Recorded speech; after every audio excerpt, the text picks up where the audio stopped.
எல்லோருக்கும் வணக்கம். நம்ம இன்னைக்கு லக்ஷ்மி கிச்சன் ரெசிபீஸில் ரொம்பவே சூப்பரான ஒரு ஸ்நாக்ஸ் தான் நம்ம பார்க்க போகிறோம். அது என்ன ஸ்நாக்ஸ்னால், நம்ம முட்டையை வச்சு ஒரு சிம்பிளான ஒரு முட்டை பூரி செய்ய போகிறோம். நம்ம ரொம்ப இதுக்கு பொருள்லாம் ஒன்றுமே தேவையில்லை. வீட்டில் ஒரு 2 முட்டையை வச்சு மைதா மாவு இது கூட சேர்த்து நம்ம முட்டை பூரி செய்திருக்கோம். ரொம்பவே டேஸ்டியாக இருக்கும். அது மட்டும் இல்லாமல் நம்ம முட்டையெல்லாம் சேர்த்து செய்கிறதுனால ரொம்ப ஹெல்த்தி. இப்போ வாங்க நம்ம அதை எப்படி செய்யலாங்கிறத பார்க்கலாம். இப்போது முதல்ல நம்ம ஒரு கப்பு வச்சுட்டு அதில் கரெக்டாக நான் 1 கப்பு மைதா எடுத்திருக்கேன். இது ஒரு 250 கிராம் இருக்கும். இதை அப்படியே சேர்த்துட்டு இதுக்கு தேவையான அளவுக்கு ஒரு அரை டீஸ்பூன் உப்பு சேர்த்துக்கலாம்.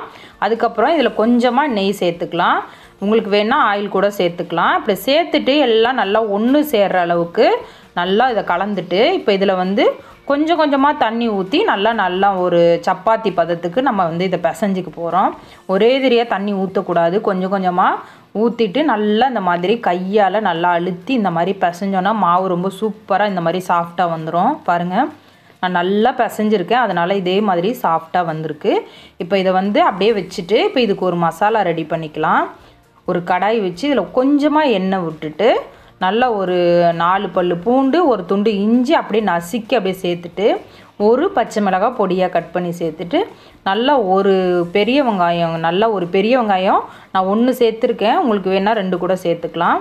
இப்போ இது சேர்த்துட்டு இதை நல்லா வதக்கி விட்டுக்கலாம். பாருங்கள், இதில் வேறு எதுவுமே கிடையாது, இவ்வளோ தான். இப்போ அதுக்கு தேவையான அளவு கொஞ்சமாக சால்ட்டு சேர்த்துட்டு இதையும் நல்லா சேர்த்து நல்லா கலந்துக்கலாம். வெங்காயம் ரொம்ப வதங்கணுங்கிறது இல்லை, நல்லா இந்த மாதிரி கொஞ்சம் ப்ரௌன் வர்ற வரையும் கலந்தால் போதும். இப்போ இதில் ஒரு 1/4 டீஸ்பூன் மஞ்சள் தூள், அரை டீஸ்பூன் மிளகாய்த்தூள், அப்புறம் அரை டீஸ்பூன் தனியாத்தூள், அது கூட கொஞ்சமாக கரம் மசாலா ஒரு 1/4 டீஸ்பூன் போல் தான் இருக்கும், ரொம்ப அதிகமாகலாம் இல்லை. இப்போ இதை சேர்த்துட்டு இவ்வளோ தான் மசாலா. இப்போ உங்களுக்கு மிளகாத்தூள் வேண்டான்னா நீங்கள் வெறும் பச்சை மிளகாவோட விட்டுறலாம். நான் இந்த இதெல்லாம் சேர்த்தா கொஞ்சம் நல்லா டேஸ்டியாக இருக்குங்கிறதுக்காண்டி சேர்த்துருக்கேன். இப்போ சேர்த்துட்டு நல்லா மசாலாத்தூள் பச்சை வாடை போகிற வரையும் நல்லா இந்த மாதிரி கலந்து விட்டுட்டு, இப்போ இதில் கொஞ்சமாக கருவேப்பிலை சேர்த்துட்டு நம்ம அடுப்பை ஆஃப் பண்ணி விட்டுறலாம். இது செய்ய ஒரு 2 மினிட்ஸ் தான் ஆகும், ரொம்ப நேரம்லாம் கிடையாது. இப்போ நம்ம மாவு ரெடி பண்ணிடலாம். பாருங்கள், கொஞ்சமாக நம்ம மாவு அப்படியே போட்டுட்டு, நம்ம மாவு பிசைஞ்சு வச்சுருந்தோம் இல்லையா, அதை நல்லா இப்படி வச்சுட்டு நல்லா இதை தேய்க்க போகிறோம் பூரிக்கட்டையால். பாருங்கள், இந்த மாதிரி ரவுண்டு பண்ணிவிட்டு தேய்ச்சோன்னா நல்லா நம்மளுக்கு நல்லா ரவுண்ட் சைஸில் வரும். அதுக்காக இந்த மாதிரி ரவுண்ட் பண்ணியிருக்கோம். பாருங்கள், இந்த மாதிரி பூரிக்கட்டையால் நல்லா இந்த மாதிரி நல்லா ஃப்ளாட்டாக வர வரையும் நம்ம தேய்க்கணும். அதாவது நைஸாக இருக்கணும், அந்த அளவுக்கு நம்ம இதை நல்லா ரவுண்டாக தேய்ச்சிக்கலாம். தேய்ச்சிட்டு இதில் நான் பாருங்கள் ஒரு மூடி ஒன்று எடுத்திருக்கேன், நல்லா இந்த சைஸில்.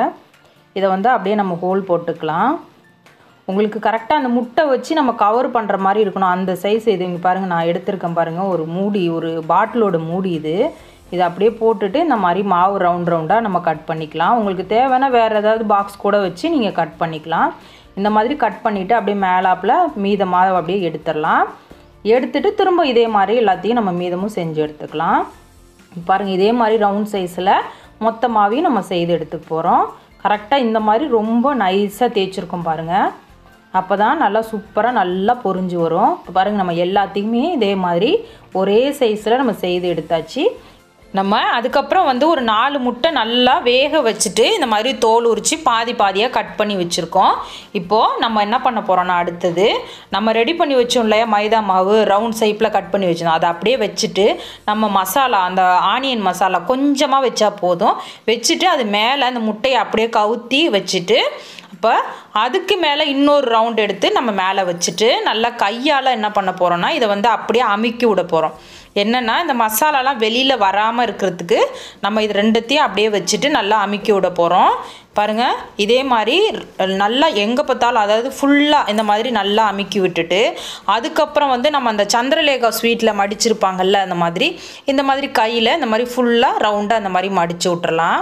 பாருங்கள், ஃபுல்லாக இந்த மாதிரி ரொம்ப பெரிய வேலையெல்லாம் ஒன்றுமே இல்லை. இந்த மாதிரி நம்ம அப்படியே மடித்து விட்டுட்டு ஃபுல்லாக எல்லாம் எங்கே பார்த்தாலும் நல்லா ஃபுல்லாக எல்லாம் பண்ணிவிட்டு, பாருங்கள் ரொம்ப சூப்பராக பண்ணியிருக்கோம். பாருங்கள், அந்த முட்டை இதெல்லாம் வெளியில் தெரியவே தெரியாது. இதை மாதிரி நல்லா எல்லாத்தையும் நம்ம பண்ணி எடுத்துக்கலாம் இதே மாதிரி மெத்தடில். ரொம்ப சிம்பிள் வேலை தான். இப்போ பாருங்கள், ரொம்ப சூப்பராக நம்ம செஞ்சிட்டோம், எல்லாத்தையுமே செய்து எடுத்தாச்சு. இப்போ இதை அப்படியே நம்ம எண்ணெயில் பொரித்து அப்படியே எடுத்து சாப்பிட போகிறோம். இவ்வளோ தான் வேலை. இப்போ நம்ம எண்ணெய் வந்து சூடு பண்ணியாச்சு. நம்ம ரெடி பண்ணி வச்சுதான் அப்படியே ஒன்று ஒன்றா அதில் போட்டுடலாம். போட்டுட்டு எண்ணெயை வந்து நம்ம சிம்மிலே வச்சு வேக வைக்கலாம். ஏன்னா ரொம்ப வேகமாக வச்சோன்னா உள்ளே வந்து வேகாது, மேலே மட்டும் வெந்திருக்கும். அதனால் சிம்மிலே வச்சு ஒரு 2 நிமிஷம் வேக வச்சுட்டு திரும்ப வந்து நம்ம திருப்பி போட்டு 2 பக்கமும் வேக வச்சு நம்ம எடுக்க போகிறோம். பாருங்கள், ஒரு பக்கம் நல்லா பொரிஞ்சிருச்சு. இதே மாதிரி மறுபக்கமும் நல்லா வேகணும். இந்த மாதிரி இந்த கலர் வரணும். பாருங்கள், உங்களுக்கு பார்க்கையிலே தெரியுது இல்லையா, நல்லா வெந்திருக்கு பாருங்கள். இப்போ இவ்வளோ தான், சிம்பிள் மெத்தட் தான், ஆனால் ரொம்பவே டேஸ்டியாக இருக்கும். இப்போ இதே மாதிரி எல்லாத்தையும் நம்ம செய்து எடுத்துக்கலாம். நான் 4 செய்துட்டேன், மீதத்தையும் நம்ம செய்து எடுத்துக்கலாம். பாருங்கள், இப்போ இதை அப்படியே ஒரு பிளேட்டுக்கு மாற்றிக்கலாம்.